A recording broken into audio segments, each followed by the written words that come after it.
A complex fraction is a fraction made up of fractions. So you have multiple fraction bars.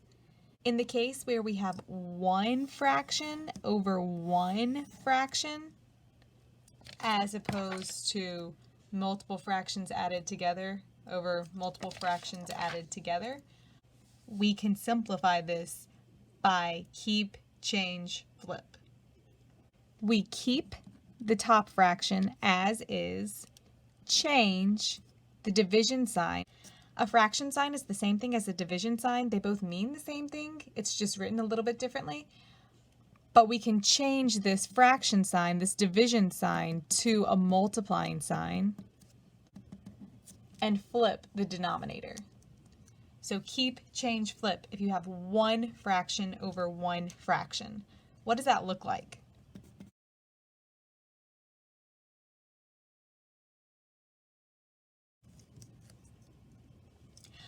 Okay, now we want to simplify this even further. So I always simplify by distributing and combining like terms. So I could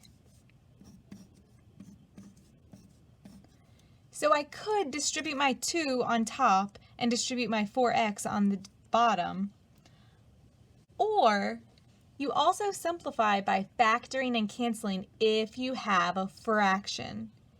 So in the case of a fraction, instead of distributing, you want to factor and break it apart even more and then cancel.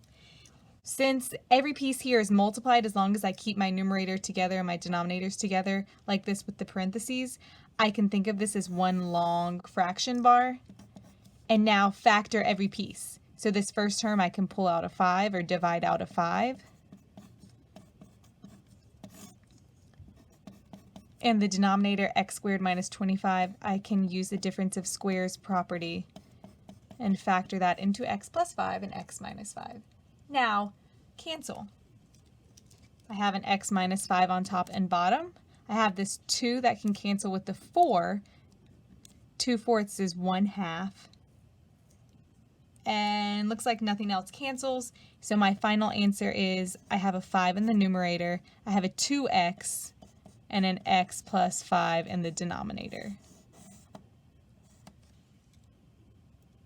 All right, let's do those same steps again in this next example. So we're going to keep, change, flip, keep the top fraction as is, change my fraction bar division sign to multiplying, and flip this bottom fraction, and then factor everything and see if anything cancels. It doesn't always cancel. In these examples, I set them up to show you things that cancel, but it's okay if once you get to this step, nothing cancels. You can just say, I'm done, and stop here. Okay, keep, change, flip. Keep the top as is, change the fraction division sign to a multiplying sign, and flip the bottom fraction. Factor everything.